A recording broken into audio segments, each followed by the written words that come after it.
Hey everybody, welcome to another Sandler webinar. I'm Mike Montague. This is Mike Myers here with me. He is one of our international Sandler trainers and lead in our tech vertical. And it works a lot in the tech space for us, which brings us nicely into the topic we're dealing with today, how to succeed at selling remotely.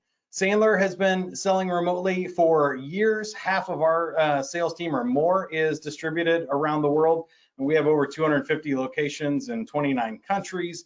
And we've been doing this for quite a while, helping other teams sell remotely and ourselves working independently. You can see Mike's at home. I'm actually at home too, but I do these webinars and broadcasts as my job. So this is a green screen in my home office here, and we're both working from home. But we thought it would be an extremely relevant time to talk to you about what you do when you're working remotely or you're trying to sell to people remotely now where you can't get face-to-face meetings. And Mike, any other opening thoughts here about the topic and what we're hoping to cover today? Today, hopefully we're trying, our goal really is to give you some tips and techniques to really increase your effectiveness when you're selling remotely. And we all understand the environment we're in today with the virus and everyone working at home, but we'll look at that as part of this process, but also look at it globally. What are the things that we can do to increase our probability to have a better selling environment or experience for our clients and our prospects? Right. Most of us, a lot of us work from home as salespeople, or at least we're traveling, and so we're remote a lot of the time anyway. But this could become the new normal for a lot of people too. If you have a job that doesn't require you to be in an office, it's probably a pretty good chance that this is going to be, part of your selling process going forward. People were already selling over the video and over the phones for years remotely. Another thing we want to cover here before we get started is the learning process. Every time we do anything here at Sandler, we like to talk about the personal growth process. David Sandler, our founder, wrote the book, You Can't Teach a Kid to Ride a Bike at a Seminar. That really means you can't learn to do anything, any skill, by hearing somebody else talk about it. You can't learn to play baseball by hearing one of the major leaguers talk about how to do it. You got to get out there and swing the bat, throw the ball, catch the ball, that kind of stuff. So today we're going to give you a ton of awareness of things that you can do when you're remote selling, as much knowledge as we can cram into the next hour about how to do that, but practicing the skills and becoming a master are up to you. So in order to help you do that, we have a couple of special offers for you today. If you go to sandler.com/remote selling, we have some special offers where you can talk to a local trainer, get some help there. We also have some micro learning courses that you can do at home, on the road, on any mobile device in Sandler Online. Just go to sandler.com/remote selling for some of our special offers to help you take your skills to the next level after the webinar is over. But we do want you to participate and chime in now. So we're going to open up our first question here, Mike. Sure. What is one thing you are struggling with in selling remotely right now? We want you to type that into the chat. And Mike, I'll ask you, what are some of the common challenges when selling over video? That's fair, Mike. And so we work with salespeople every day. And as Mike said, this is new for us. People are selling remotely before this happened. And so in terms of that process, people are always thinking about bonding. I hear people struggle with, I do a good job on the face-to-face, I have a more difficult time on the phone, or I don't know how to really use video effectively in my sales process. Those types of things we hear from clients. I guess we should hear from some of our participants in the webinar. What did we come up with, Mike? Well, I think it takes us to our next slide here, because I'm seeing a lot of stuff specifically about the virus. People won't take my calls. I don't know how to get a hold of them or find their personal contact information. Doing bonding and rapport, getting agreements, handling the technology, a lot of questions about that. We won't really dive into the technology today.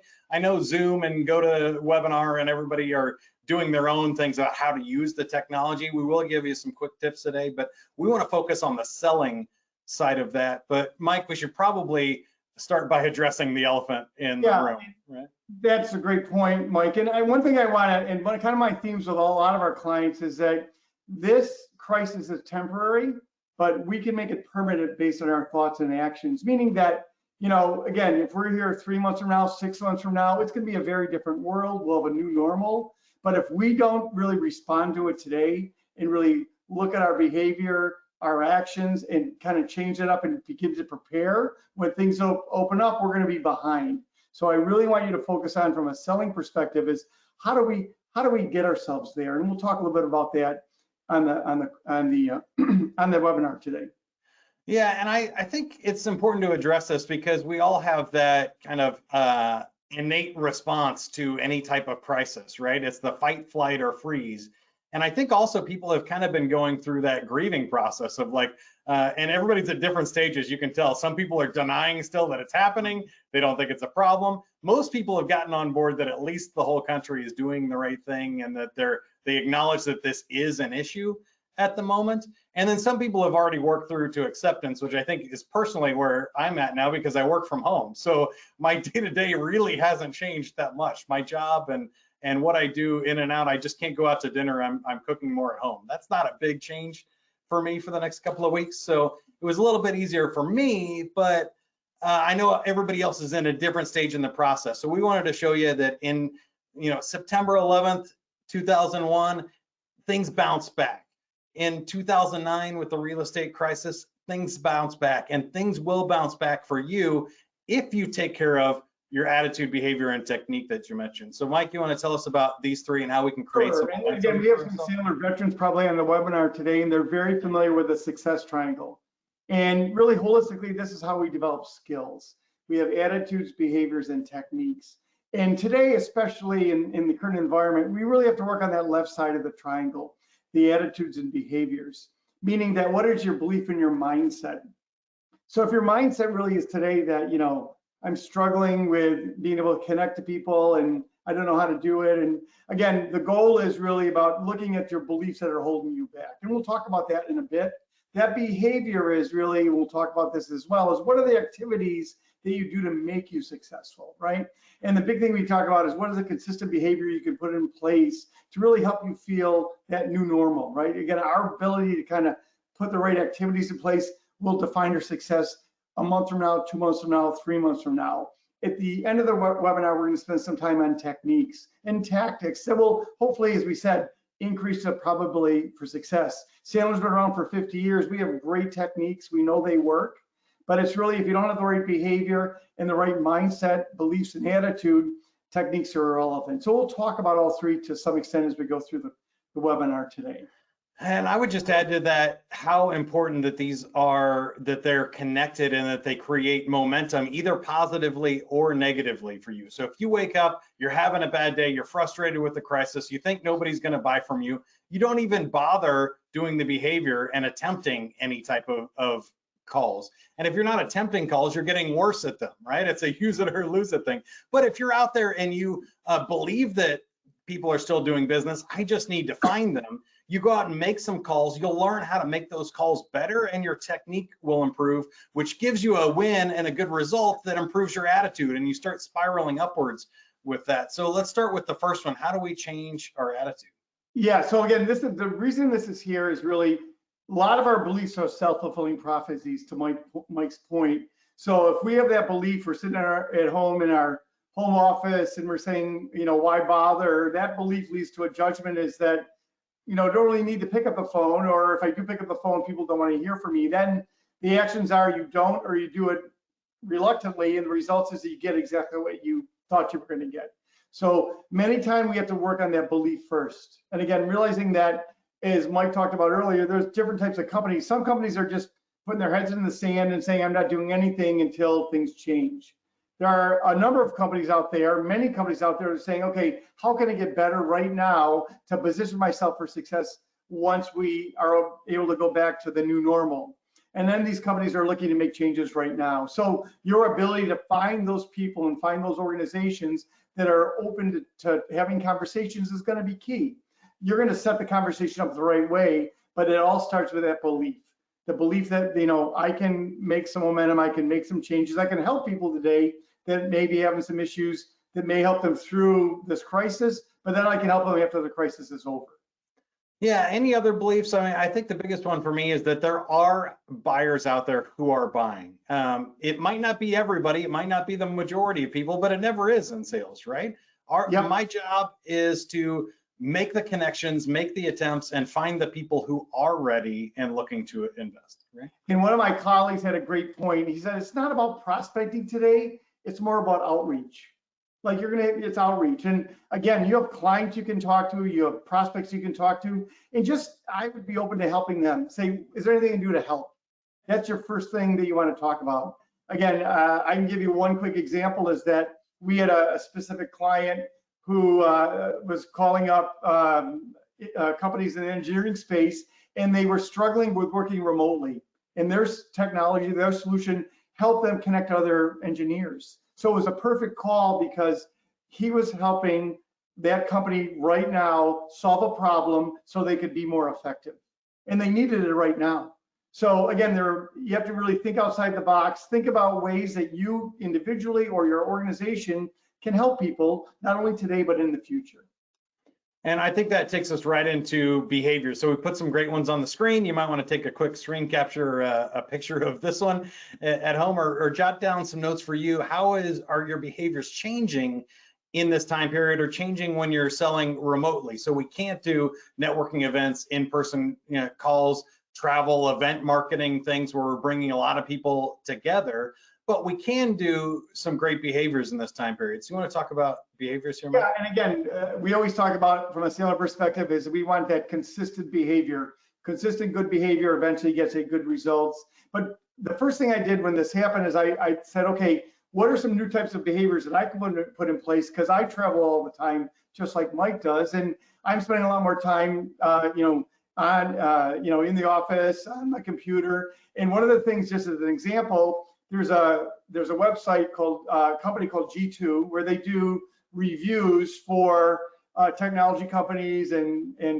training companies like Sandler. And I have a lot of clients I haven't asked to do a review for Sandler. So one of my behaviors is to ask 2 clients a day to write a review on G2. Again, it's a behavior that I've always wanted to do, and I've been attempting to do when I was very busy and traveling. Now it's every day I say, okay, who are 2 clients I'm going to reach out to write this review on G2 of how they benefited from Sandler. So it basically not only helps me today, but it helps me down the road because we're building out that library of very satisfied clients that other prospects can see of how we've affected them to help them be more effective. Yeah, I think that's great. The other thing that comes to mind for me here on behavior is that you can behave your way out of a funk. We all feel better leaving the gym than we did going in. And so regardless of your attitude when you wake up in the first 5 minutes, you can change it pretty quick if you start behaving in a way that is positive and helpful for you. So how quickly can you get yourself through that grieving process and get back to business as usual? But even in daily stuff, how quickly can you get to work and start doing some things that give you positive momentum? And I think that's huge. So let's transition and talk about techniques here. What do we have to do differently if we're selling remotely in this time period? And we'll talk about this on the call today about some techniques to sell remotely. And the goal here really is use this time really to sharpen the saw, work on those techniques. I am amazed that every day I'm trying to listen to a podcast. I have a goal to kind of do some training for myself. And there's so many resources out there. Sandler has a ton of resources online, but there's LinkedIn. There's many, many different places where people are putting out tons of great information to help you work on your techniques and tactics and really hone yourself as a sales professional. So I encourage you to think about this as a time for learning and then build that into your plan, build that into your schedule. We're going to talk about techniques today. You're on the call. Congratulations, you're working on them. But this is not the only place you can get them. There's many, many different resources. And obviously, Sandler has a ton of resources that can help you as well. I think that's great. I'm thinking a lot of things come to mind. Figure out, take a few minutes and figure out how to do video conferencing. You can buy a webcam on Amazon for $50. You can get a nice microphone if you need one, and you don't have those already, but it's like $15 a month for a Zoom account. You can even start for free, having one-on-one meetings. So start there, start learning those technologies. Other stuff we're going to talk about today, like social selling tactics, or how to do live video or recorded video on LinkedIn to share with your clients and prospects. A lot of cool things that you can do to learn here while you have some extra time. And I love your shout out to the Sandler stuff too. We have 33 books and a brand new app out there. So if you just look for My Sandler on Apple or Android stores, that'll keep you busy for, I think last check was a couple thousand hours of learning content available in there. So we want to ask you to participate, shout in here, how would you define a win in the current environment? If you were going to try and get some positive momentum, what can you count as a win? Mike, I'll start with you. What is a win in today's world? Yeah, again, a win for me is when I reach out to a client, I can help them, right? So part of that, help them solve a problem today. Again, I'm planting seeds for when this is over and we can start going back to the new normal, but a win is defined differently today. One of the things that Sandler has said for years is focus on behavior, not results. Focus on behavior, not results. I did some teleconferences, webinars with some clients earlier this week. One of the behaviors I got from one of my students, he said that he has a 90-day calendar. So basically what he's doing is he's blocking out 90 days. He's setting appointments for May and June, end of April, May and June. He's saying, because when things go back to normal, everyone's going to be so busy trying to catch up. He goes, I'm going to plant my flags, put those appointments in place today. So when we get there, we can figure out, we can have all these things in place. So he said 90-day calendar, he's filling that up his goal. So that's a win for him, is they add a couple of appointments to his 90-day calendar every day. I love that. I'm seeing a lot of social media posting here in the chat. You mentioned setting appointments for the future, getting proposals out there or things for future business. I see a lot of that going through here on the chat. And the one we didn't mention, which I think is huge, is sometimes just not losing business is a win in this environment, right? How can we protect what we have and keep the deals moving forward that are on there? And I think you knocked your camera there, Mike. You want it? Sorry about that. You're getting short. I don't know what happened, but that's back. All right, yeah, so there's a lot of different ways that we can define wins, but it's important for you to define the win from a behavioral perspective. That's the one thing you can control. You can't control results today, but you can control behavior. And that's where we're starting with. So we're going to take these in kind of 3 steps. We're going to share with you attitudes, behaviors, and techniques, starting with pre-call, then what you can do during a call when selling remotely, and then what would you do after the call. So Mike, let's start with some pre-call strategies. When you're selling remotely, how do you prepare for a remote sales call? Yeah, and this is a unique time because we now have time to prepare, especially for those scheduled calls. So there are many things, in fact, if you're selling remotely, that you need to do in order to ensure you have a successful call. Many times you have a remote call, you have less control. If we're all in the room together, and it's very easy to kind of change things up if you're, even people that work with you in terms of selling are in the room. When we're thinking about pre-call strategies, it's critically important to understand kind of what that all looks like as a part of the process. So if you go to the next slide, there's some specific things that we can look at. One of the things that we want to focus on is really defining outcomes, right? So if we define outcomes, we have a better job understanding what's going to be there. We define roles and responsibilities as well. And the other thing we want to think about is, and I'll kind of turn over to Mike for a minute, is really defining the ideal client profile. So if we think about those pre-call strategies, we always focus on activity versus achievement, So finding the right people to talk to, and that may change today versus selling remotely versus it was 2 or 3 weeks ago. So who are the ideal clients we want to talk to? How can we best serve them? What are some areas that we can serve them in? My example earlier on in the webinar when I talked about the gentleman who helps engineers communicate remotely. I mean, so many companies are looking for that type of service now, or that type of product. So there may be things we want to understand, and those trigger events can be now, or those trigger events could be a month from now when things go back to normal. So there's many things we can look at from an ideal client profile. We have to re-examine before we start picking up a phone, making those calls. Yeah, I think you hit on a bunch of good things there. One, you need to know what you're trying to accomplish and do your pre-call research about who you're calling, but you probably also need to identify what that ideal buyer looks like. Some people, like you mentioned, are just not ready. They're holding back. They're trying to hoard all their cash, laying people off and downsizing and trying to just survive. And other people are saying, hey, this is an opportunity to buy low. I want to grow my team. I want to acquire my competitors that are shutting down, and I want to massively invest right now. And our job, again, as salespeople, are to find those that are our ideal clients that are looking to do business now or in the near future. And I think there are a few ways to do that. And one of them is social selling. So I'm going to take over here for a second because I wrote the book, LinkedIn, The Sandler Way, and you can get it for free. I'm giving away a lot of freebie stuff. My Sandler in the app stores. But if you go to sandler.com/LinkedIn secrets, you can get the PDF of my book, LinkedIn, The Sandler Way, for free. Lots of tips here on social selling.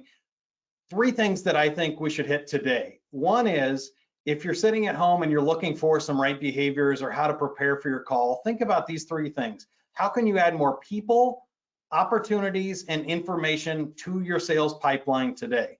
So if you go on LinkedIn, how could you add more people that you have a relationship with at your ideal clients? Maybe you work with companies that have multiple departments, or maybe you work with an individual buyer, but they have a spouse or other influencers and friends and networking acquaintance next to them. Add more people to your network during this time. You can add more opportunities either with existing clients or with new clients. And then you can add more information about those opportunities on social media. So what's going on with them? How are they in the news?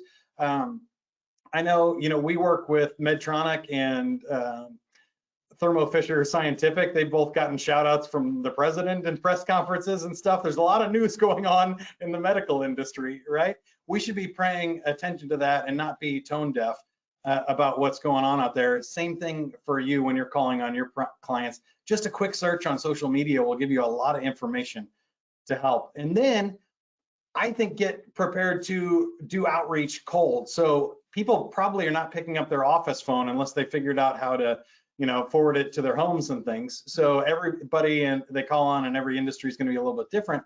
But if you're going to send a direct message over social media, a text message, or an email, here's 3 quick tips on this one. Number 1, use short subject lines. Here's 3: question, introduction, or help. Those 3 subject lines will get open because people want to find out what's the introduction, what's the question, or what's the help.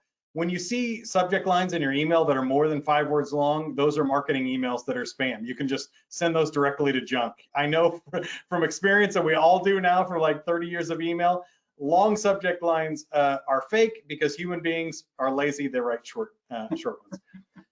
In the body of the email, basically use your 30-second commercial, quick introduction statement about who you are, why you're calling, and then the problems you can solve right now for them. We call those pain indicators at Sandler, but what are 1 to 3 problems that you could solve for them, and then how you solve them better or differently than anybody else, and follow it up with a appropriate ask.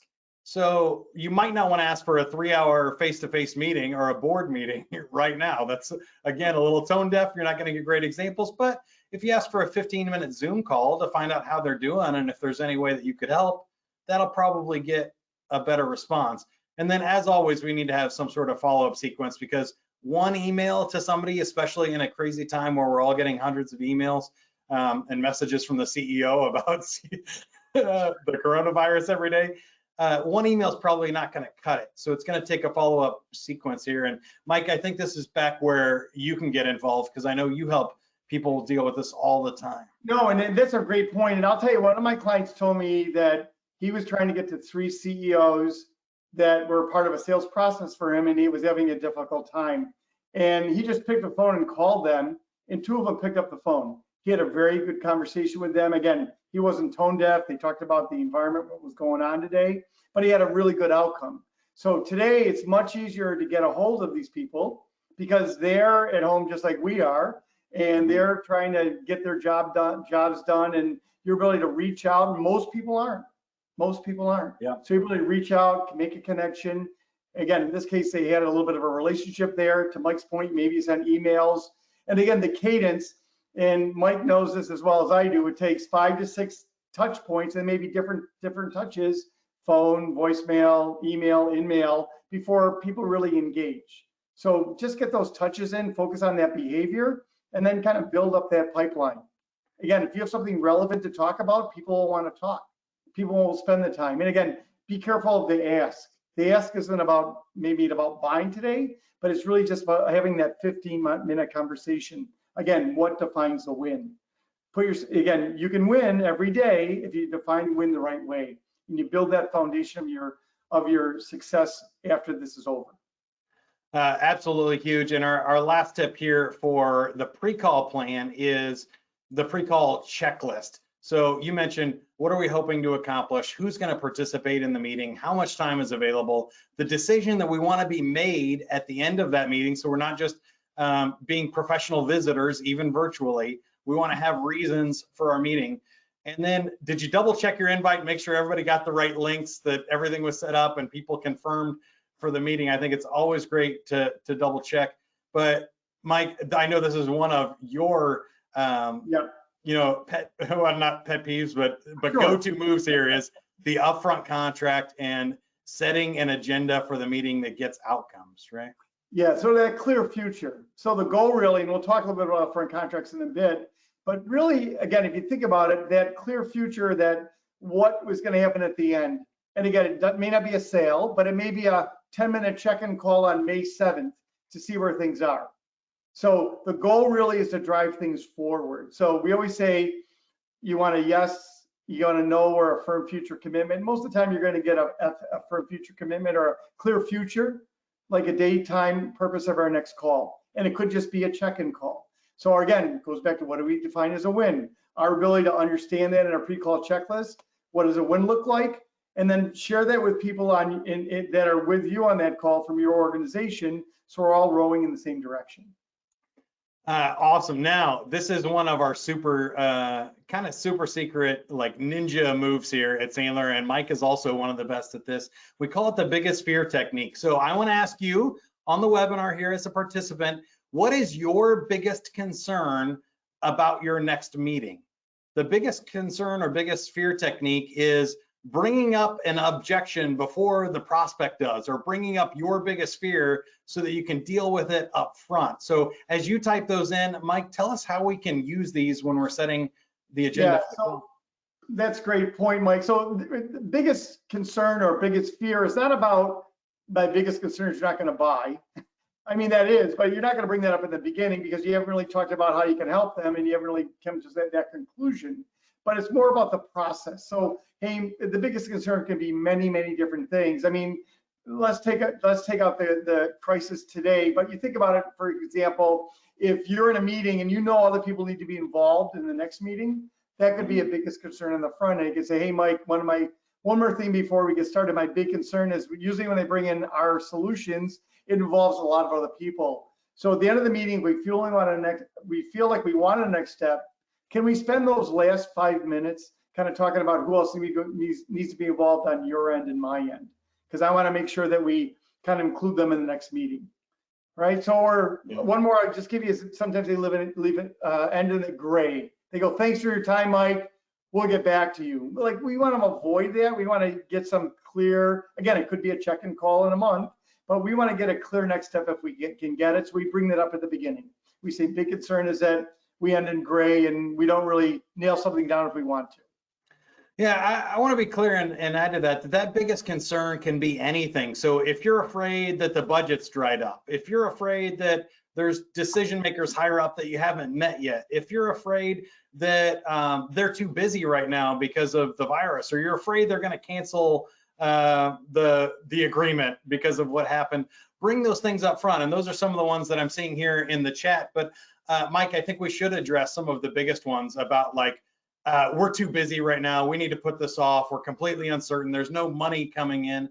How can we bring these things up front? And I want to, before I let you go, one more thing is, I think this is for anything you hear 3 or more times in a relatively short amount of time. So we've been at this for a couple of weeks. So if you keep hearing over and over again, hey, now's a terrible time, start that right up front as you start the call, right? And tell us how you would address that.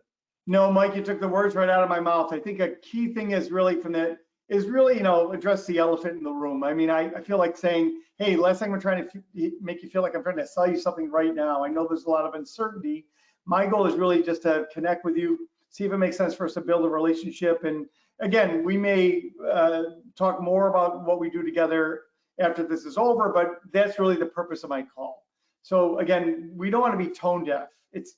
Things have changed. People are going through a lot of things personally and professionally. This biggest concern is a great way to put that out on the table right up front. Again, at the end of the day, you're human beings. We're trying to just have a conversation and really just be upfront with that as a part of the process.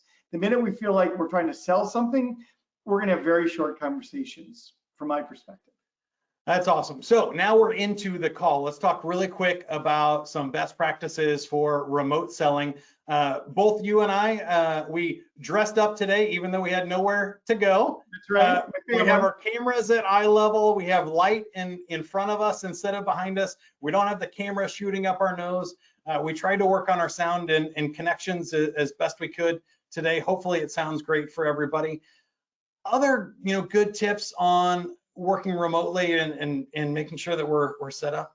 Yeah, so one big thing is have your camera on, even if they don't, because they've done, one of my clients that are out there that do the remote connections, they said that when they have video on, they increase their sales by 30%.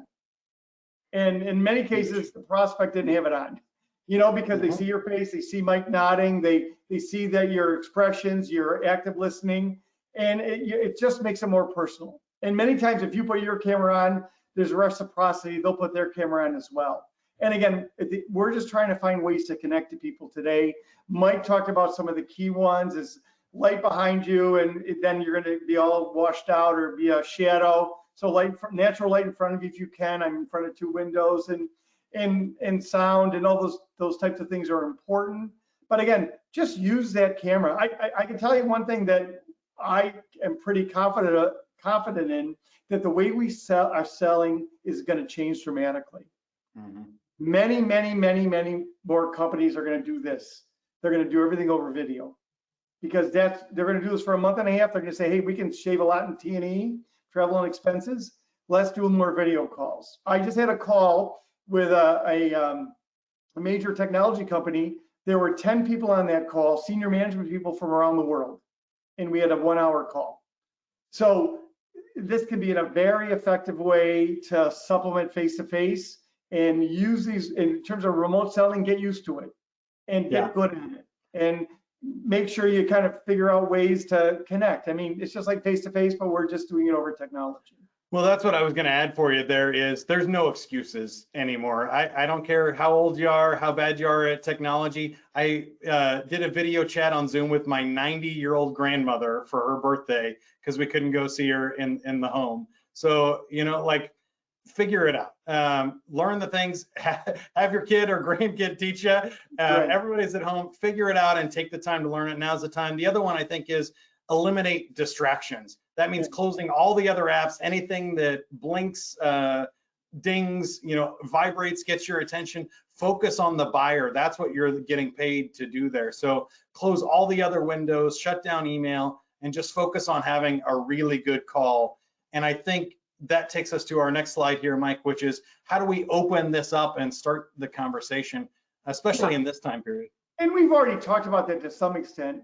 And I think it's really important to understand the buyer, the company, the marketplace, and industry is how are you going to add value, right? So you're going to modify the way you connect. In remote selling or on the phone, face-to-face, is today we have to understand where we are today and then move past it and then make those connections.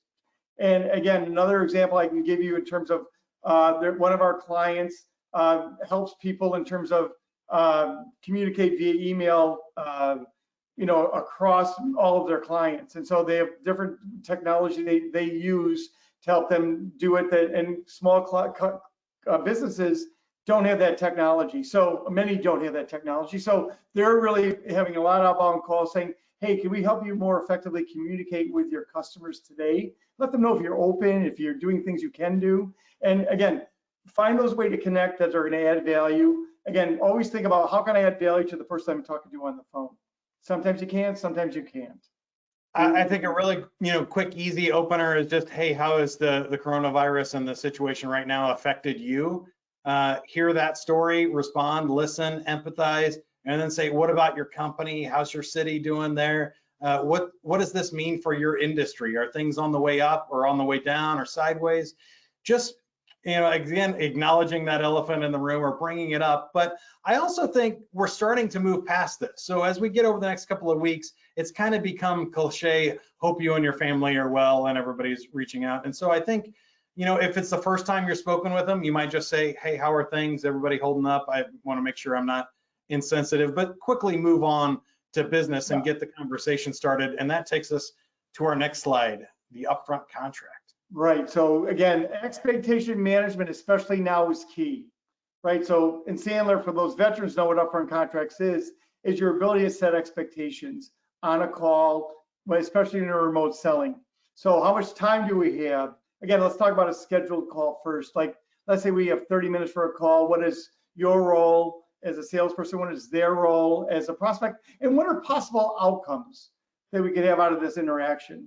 Right. And again, one could be it doesn't make sense. One we do a clear future. And then that thing we talked about earlier, the biggest concern could be a part of this as well. So if I was working with Mike and I had a discovery call, I'd say, hey, Mike, we blocked out 30 minutes for the call. Is this going to still work for you? You bet. All right. And I say, so naturally, you're going to have questions for me. I'm going to have questions for you. So if we can just, spend some time kind of asking each other questions to figure out kind of what you're doing today, where your organization is, and talk about ways we've helped clients like yours. And typically at the end of this conversation, we'll have, one of two outcomes. It may not be a fit. If that's okay, so let me know. I'll do the same.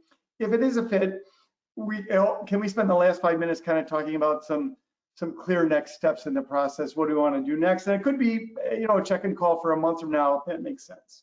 Because my big concern is I have a lot of these calls. We get to the end and we may talk about next steps and we want it, but we don't put them in the calendar. That's all. So that's an example of a quick upfront contract. Since I was looking at Mike, he gave me those verbal nods along the way. So I saw his head going like this. So when you're doing that on the phone and there's no video, then you want to stop and make sure they confirm it. So again, if you want to get better at closing, we always talk about getting better at the beginning because you really define those outcomes. It's a great tip. I love that. You end a sales call the way you begin it a lot of times.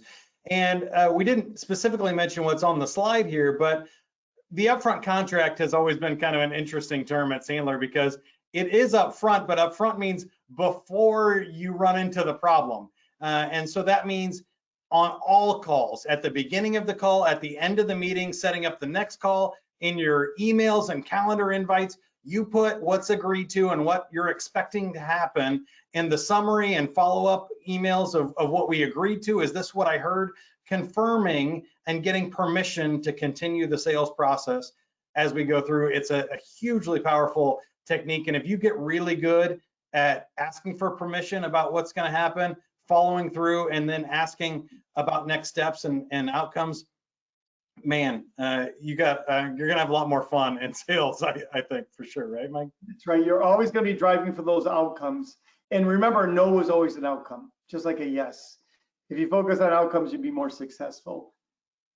Now we move to the pain step at Sandler and talk about buying emotions. I think buying emotions don't necessarily change when you're selling remotely versus face-to-face, but they do right now in this environment. I feel like when people are under crisis or there's a lot of rapid change, people forget about the gain side of this PowerPoint slide and they move over to the left and they're worried about their pains in the present. Can you talk a little bit about these motivating factors? Yeah, so pain, and again, we're a pain-based, our methodology is a pain-based methodology, helping people solve business problems.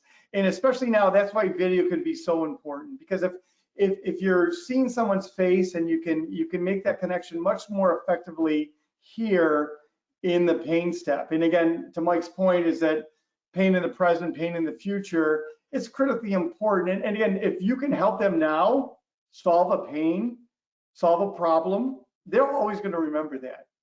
You know, that's the only thing different is that's heightened. And one thing I would just say, there's a great story I got told years ago about a gentleman I worked with. He told me the story. He went to see an acupuncturist and he had back problems. And so basically, he was describing his problems to the gentleman, and he said, you know, I've had pain in my back for years, but lately I've had this numbness in my hands and I've weakness and numbness and weakness in my fingers, and so I thought I should go get something done. And the acupuncturist had this great quote. He said, "Pain gets your attention, but weakness calls you to action."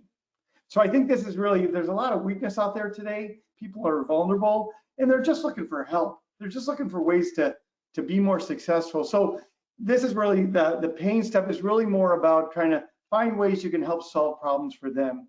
That's where you provide value. Well, and I think it's huge right now because I see this as an attitude shift. I hear a lot of salespeople, and maybe some of you here, we're going to ask you about this in a second, but some people have been buying excuses and they say, oh, well, now's not the time to sell anything. I saw that on LinkedIn today. It said, stop selling, stop selling, stop selling. Now's not the time to sell anything. I disagree. I think it's like the stock market. You know, you buy low while the stock market's down. You don't pull your money out of the stock market after it drops 25%.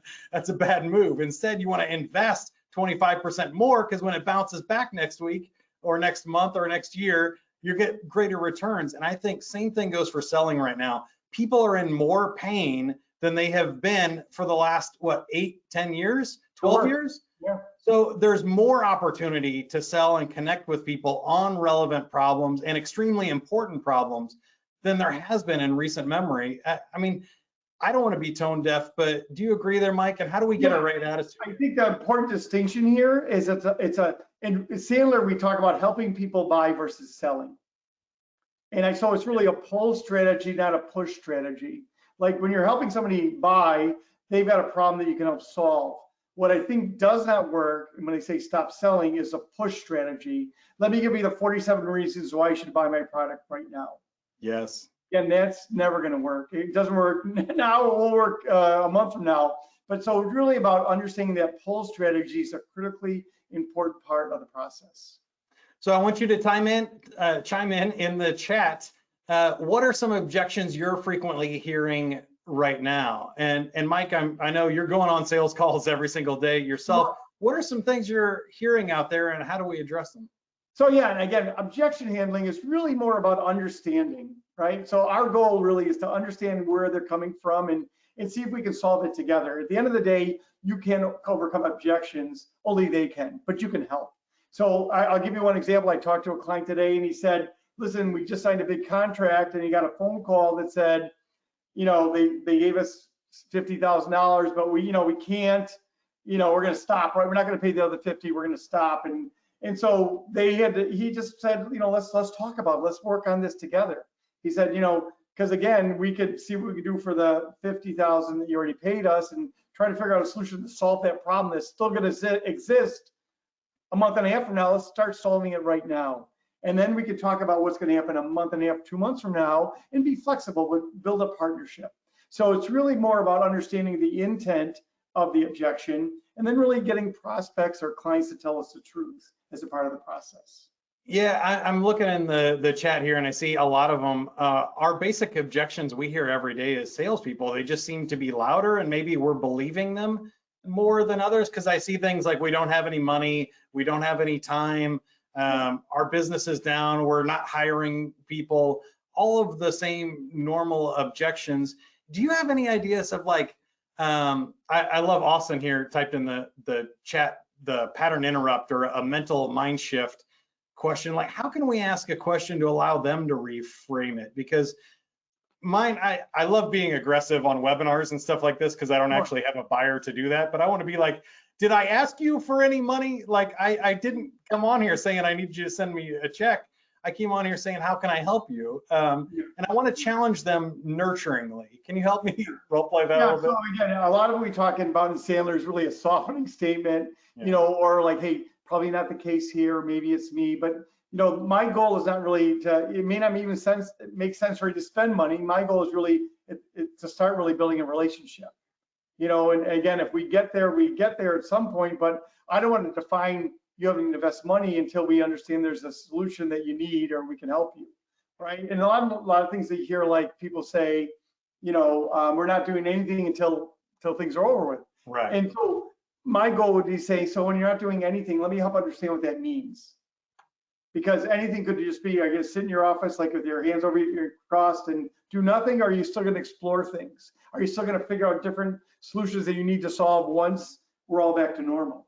So again, just by that little reverse, we call it a reverse in Sandler, it's really about peeling back the layers of the onion. So a lot of times what happens is someone throws out an objection, we take it as fact and we cave, or we don't even address it.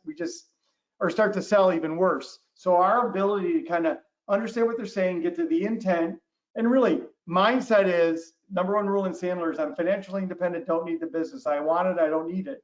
Is really ask those tough questions. And Mike talked about like saying didn't even ask you for money, but part of the thing we need to understand is that we're in the business of building connections, building relationships, and helping people if they need it.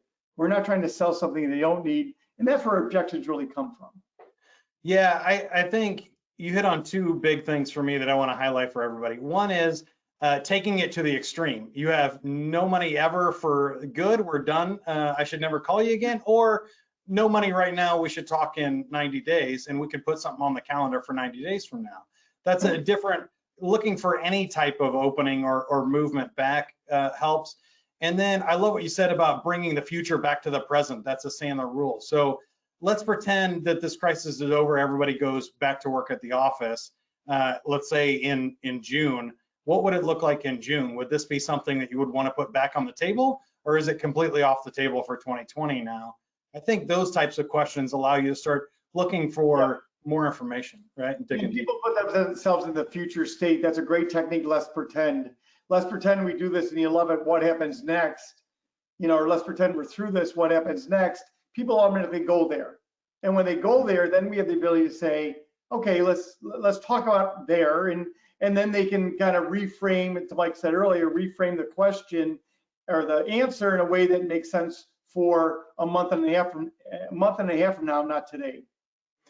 And then we got to remember to post-sell everything. So this is our transition from the actual call to after the call. But ending a call is so important. There's three things we can do here, right? Yeah, and again, let me just focus on one specifically, is those referrals. Now is a great time to turn referrals into introductions because people are at their desk, people are there. LinkedIn is seeing a huge amount of traffic right now. Your ability to build those connections, find those great clients that you know and you're trying to get to other people that are in other organizations or in their organization, that you want to start building those relationships. Fantastic time to do it. When they give you the referral, never just take the referral, ask them to email or call them to make sure it's okay. Now you just turn to referral into an introduction and you significantly increase your probability for success. Prevent a lost sale, we talked about that. I mean, again, things are changing so rapidly now. We just have to, figure it out together. Just like my earlier example is really figure out, well, how we can make this a win-win for both of us. Because people are still doing things. People are going to still be doing things a month from now and 6 months from now, when we're back to normal as best we can. And then really establishing those upfront contracts for next steps. I think those are the key things for every single opportunity you have in your pipeline, is have a date, time, and purpose of your next interaction. Again, it could be a 5-minute check-in call, but the goal really is to keep control of the process. The way you keep control of the process is we have a date, time, an agenda or purpose on the calendar in the future that we're going to talk again. The minute it's gray, you've given up control. Yeah, I love that. If you don't have a next step, you're in trouble. If you're both in the dark, that's where bad things happen as salespeople. And I love these. I totally agree. I think there's plenty of time to build relationships right now and a really low pressure way to get an introduction. Because say, hey, obviously we got some time to kill. You want to jump on a Zoom call with this person and introduce me? Maybe we can get to know each other, see if there's a reason I can help. And you can be clear and upfront that you're not looking to sell something. Sometimes when we ask for referrals in a regular environment, it's like, hey, who do you know that will pay me money? And it just sounds greedy, but now it can be really giving and who else can I help? Obviously, a lot of stuff changing. You want to lock down commitments and ask about changes, but Sure. keeping that structure is great. So now that we ended the call, we have our post-call checklist here. What are some best practices after a sales call? Yeah, so again, just as important as the pre-plan is really capturing what happened at the end. Is really, again, this checklist is fairly straightforward. And our goal really is, remember, we defined outcomes in the beginning. So we're deciding, did we get that clear future at the end? Do we have a date, time, and purpose? I won't go over that again. Did we really articulate their true pains? Do we understand that? Do we get surface level, or we really get second and third level pain? And how does our solution fit to that pain? Again, your ability to work with other people in the organization, your organization, having this checklist, understanding all these different elements, pain, money, clear futures are key. The big one at the bottom, what if it doesn't happen? Like you have a clear future and you call 3 weeks from now, they don't answer the phone, or we're not on Zoom. And what do you do next? So the best defense is a good offense. So your ability to have that quick conversation with them right up front. I mean, Sandler talks about being disarmingly honest. Be disarmingly honest with them. They'll be disarmingly honest with you. At the end of the day, we're trying to help them buy, not sell. That's why we're putting things in place. So it's critically important to put these things in place. You have the time, and you're going to, again, build that foundation for when we get back to normal. I love the contingency plan here. I think that's extremely critical at this juncture, but really anytime in sales. I love doing that. For me, it's a really professional move, because how many salespeople ask, what if that doesn't happen? They say, yeah, call me next Wednesday. Great, I'll call you next Wednesday. What if I don't get a hold of you? What happens then? Or even if we have an appointment at 7 o'clock on Wednesday, that's the time. We got the Zoom link. I'm sending it in a calendar invite. Great. Just in case something crazy happens, what happens if I don't get a hold of you on the Zoom call, or the link doesn't work or something? We have crazy internet issues these days. What do I do then? Should I call your cell phone? What happens then? And now you've got a backup plan for your backup plan and your next step. It's awesome. So we're going to wrap up here with some best practices and run down anything else that we missed, Mike. But I think for everybody, now is a perfect time. And when you're selling remotely or selling socially on the internet, you can build capital by giving and by listening. That's an easy way to start relationships, reach out, have conversations right now, which can lead to business in the future. You can build your existing client base and relationship and build opportunities with them by staying connected, reaching out, doing those touch calls. Build authority by adding value, post on social media, take your time to write that article, write a book, for crying out loud, record a short video, whatever you have to do. Use any extra time or any time that you have when you're selling remotely to build your authority within your own personal network, but also out there in the public. And then I think it's a great time to build intimacy right now, especially by opening up about your situation. But Mike, we've laughed the last few days. We've seen wives and pets and husbands and kids running into calls, and we see even celebrities doing videos on home. I know like Ellen and Jimmy Fallon are doing their shows from their house on YouTube and stuff, and you really get to see a more intimate side of people and really connect on real things, not just business things, but personal things right now. No, and that's great. I mean, I think these are all things I want, hopefully you can take and remember from this call. I'll leave you with two things from my perspective. Is it, today is anything, we always say, focus on doing the right behavior every day, and really the results will come. I mean, not this month or next month, but you're planting those sales seeds, you're building that foundation. And as I said earlier in the call, in the beginning of the call, is that this crisis is temporary. It will change. We will get out of this. We will be better on the other end. But if we don't, we can make it permanent if we don't do the right things. If we don't take the right actions, have the right beliefs and thoughts every day, we can go into our shell and really lose this time. So find ways you can help, reach out, help people in your role. And remember that, again, this will help you to return to you in spades at the end. Give to get. I think that's awesome. And as we wrap up here, I think you as the participant should type in the chat, or at least write down a note for yourself, one attitude, behavior, and technique that you learned today that you want to start doing or stop doing. So what's one attitude you would like to have, one belief you would like to think about as you wake up in the morning, one behavior, one action you would like to start doing or stop doing on a daily basis to start creating positive momentum, and then one cool technique or tool that you'll use. We talked a lot about techniques and Sandler moves today, but there's also a lot of great tools you can use, like LinkedIn Sales Navigator, Zoom for video calls, go to a webinar like this for large meetings and marketing tactics. A lot of things that you can use. Type those in the chat and we'll go to our last slide. I also wanted to shout out a couple of them for me. Mike, you mentioned taking a break. Don't forget, when you're selling remotely or working from home, to take some breaks. Take a lunch, watch a Netflix show, enjoy Tiger King. That one's on me. My wife found that one. But take time to exercise. Replace your commute with a walk around the block. It helps you separate work from home life a little bit and say, okay, now I'm done working. I'm going to go for a walk outside. When I come back, we're going to make dinner and have kids and family time. Gives you that clear break that a commute normally would. I think those are huge. Mike, any other last best practices there? No, I think that's great. And a lot of great salespeople are blocking time, to your point, is like be in the office, do your work, block that time. When you're with your family, out of the office, block that time. And again, we've got to take time for ourselves. There's a lot of stress out there. Exercise is the key. We will all get through this together. And I think it's important that we all realize that we're still together. We have 950,000 people on this call today that are all trying to be more successful in their worlds. And, continue to remember that we're all trying our best to make it through this and help each other get there.